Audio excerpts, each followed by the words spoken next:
Hej alle sammen, og jeg er Football 22 Froer, og jeg vil gerne vise jer mit squat på FIFA 15. Et rigtig solidt squat, og det så bare det bedste. Lad os bare komme med. På målet har vi Igor Akinfeev. Han laver også nogle rigtig vilde redninger. Ja.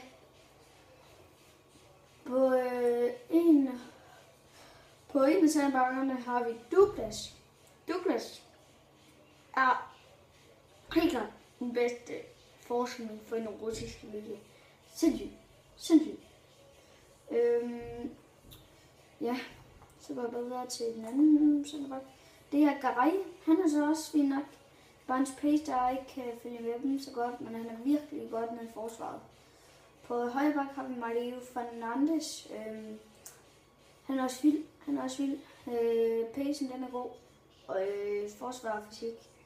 Ellers er der ikke så meget andet. Det er jo dribling og lidt aflevering. Men lad os bare gå til venstrebakken.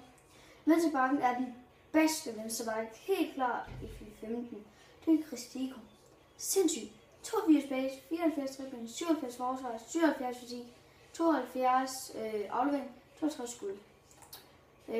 På central midt har vi Witzel.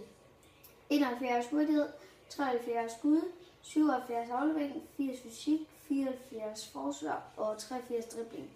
Og 4 spilles. Så det er fint.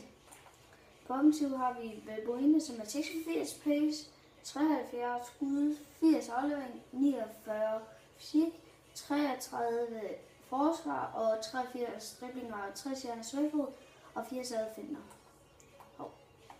Og på central midt har vi Manuel Tavares Fernandes.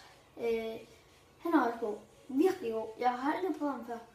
82 pace, 82 dribling, 84 skud, 70 forsvar, 81 afleveringer, 73 fysik.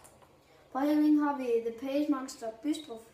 90 pace, 73 dribling, 68 skud, 43 forsvar, 67 fysik, 73 aflevering og 4 skills og 3 stjernede svaghed.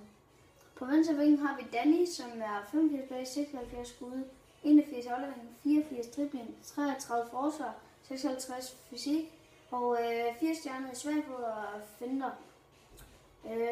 På toppen har vi Rondon i en form, som er 4 stjernede weak foot og 4 stjernede skills er 81 pace, 84 dribling,